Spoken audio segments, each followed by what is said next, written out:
¿Qué tal, queridos amigos? Delfina Gómez se va a ser candidata de Morena al gobierno del Estado de México.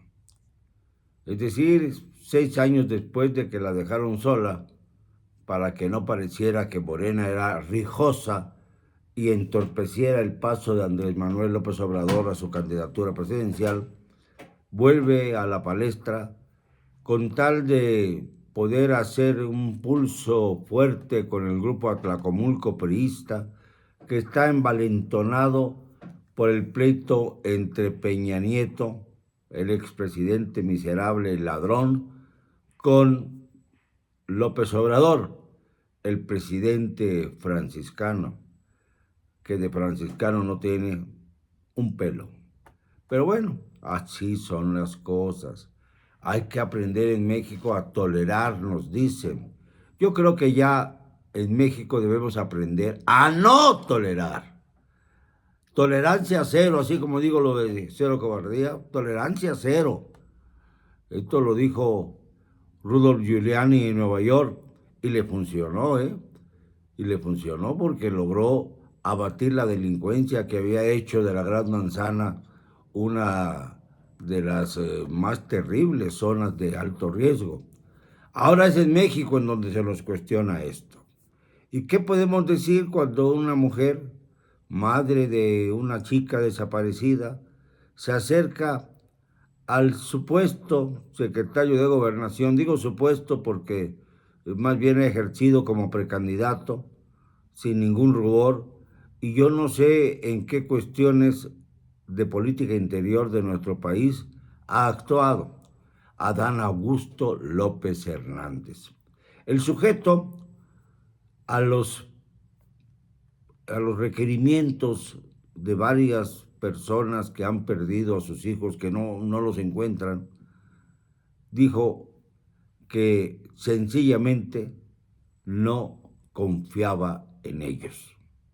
O sea, no confiaba en quienes con dolor profundo le reclamaban al secretario de Gobernación que no se hubiese actuado con la prontitud necesaria para acabar con ese flagelo de las desapariciones.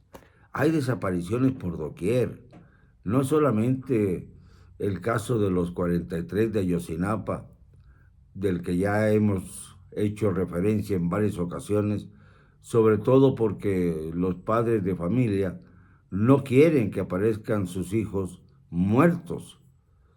Por eso se niegan, por ejemplo, a excavar los sitios en donde posiblemente se encuentren los cadáveres de los muchachos. No quieren, no aceptan esta posibilidad.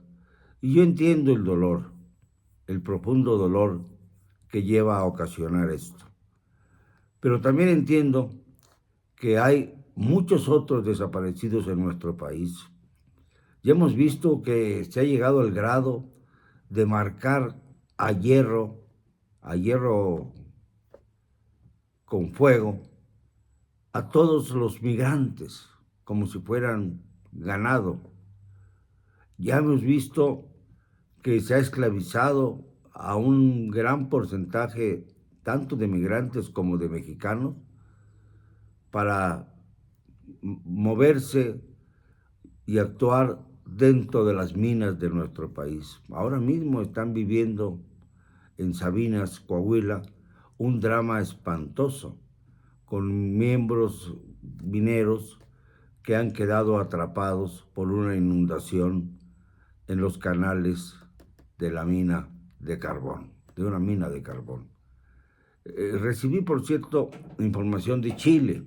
Ustedes recordarán el episodio de los mineros de Chile, que además fue ya llevada a la pantalla grande, al cine, en donde se ve que 42 mineros de Chile pudieron ser rescatados aun cuando pasaron muchos días, gracias a que lograron encontrar una especie de burbuja dentro de la mina y pudieron resistir con poca agua y con mínima comida durante un tiempo bastante largo, más de 2 semanas, según tengo entendido.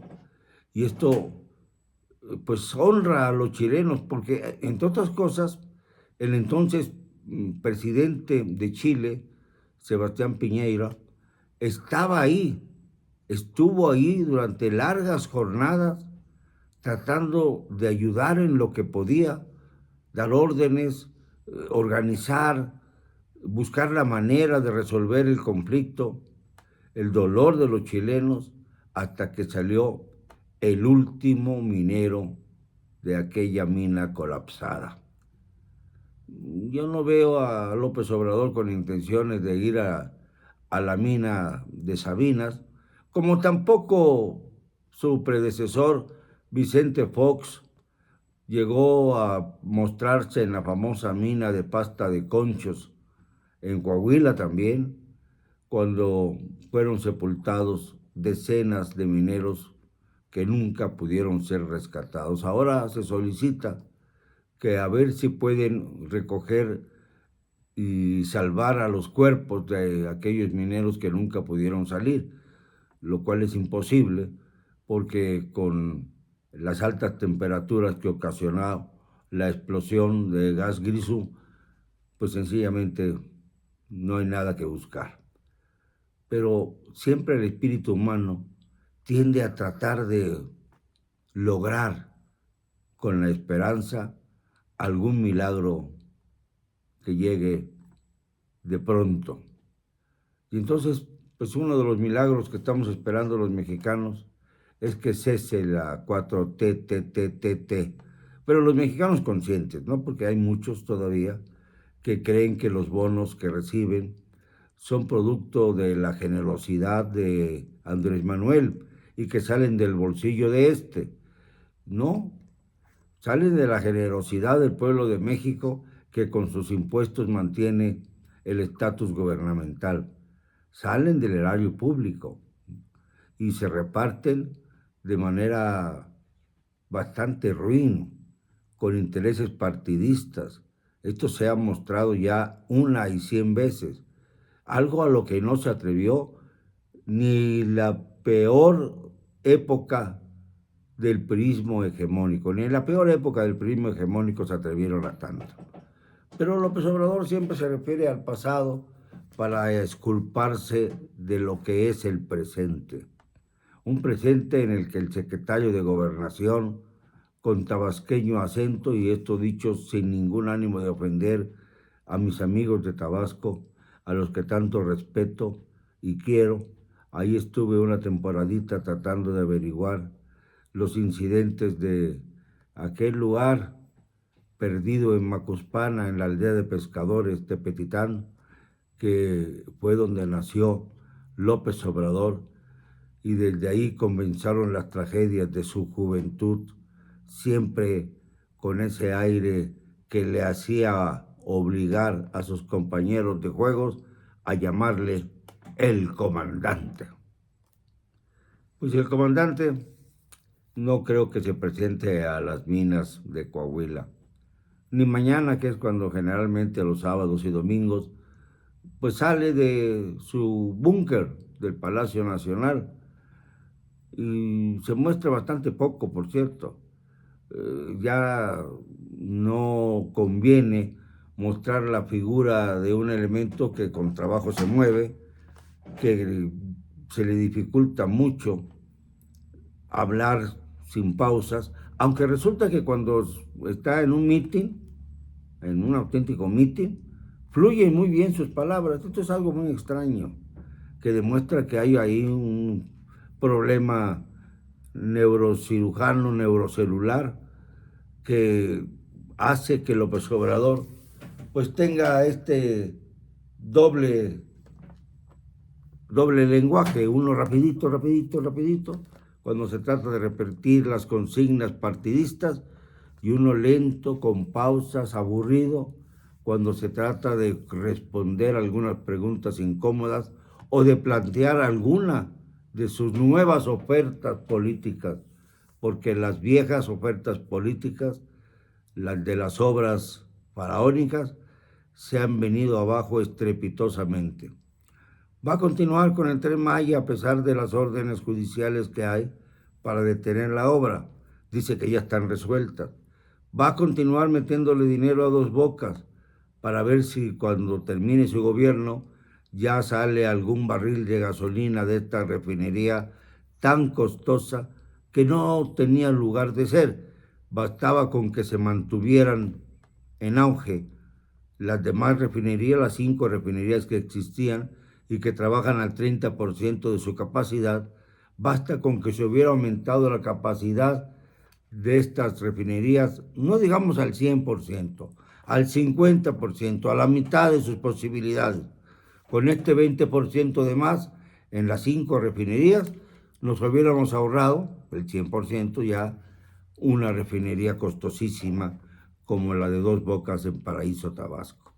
Y lo del aeropuerto ya me aburre hablar de eso.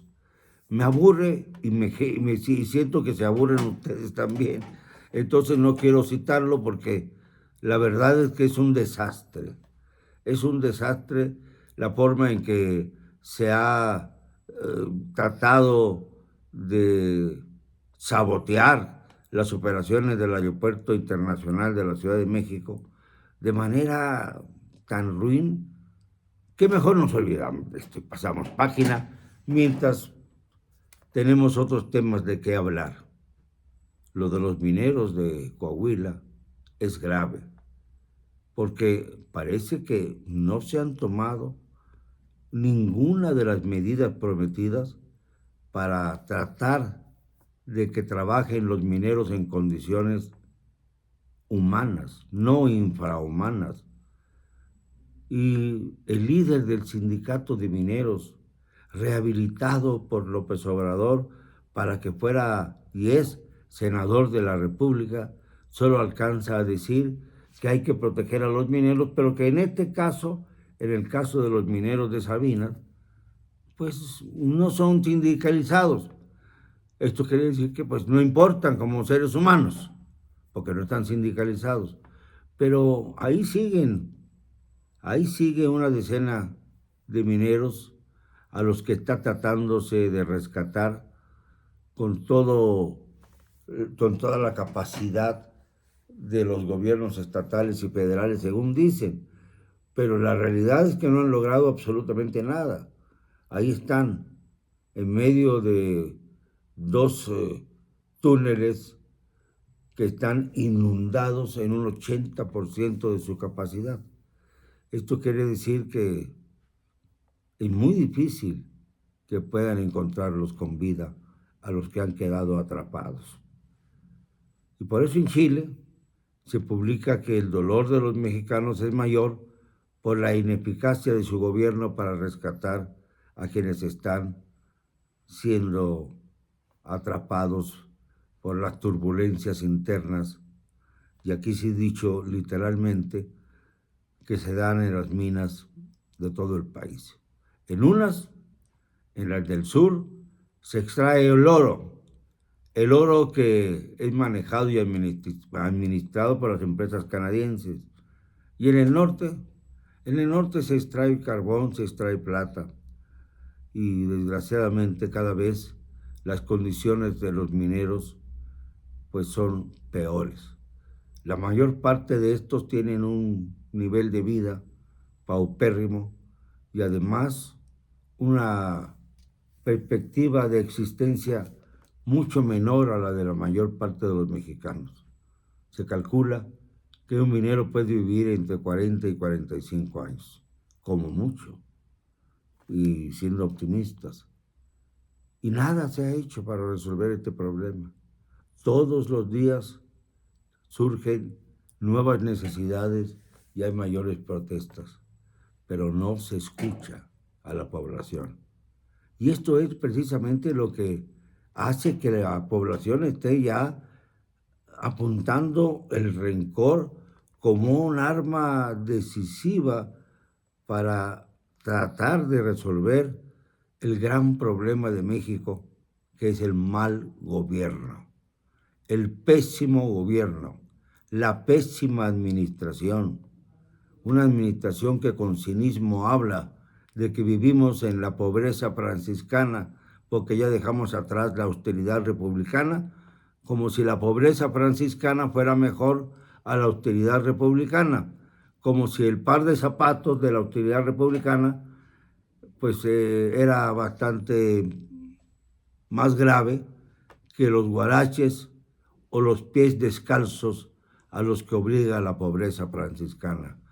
Ay, presidente, qué triste es observar su falta de capacidad para dirigir a este gran país que pudiera ser una potencia mundial si no hubiera sido víctima de presidentes como usted, Andrés Manuel.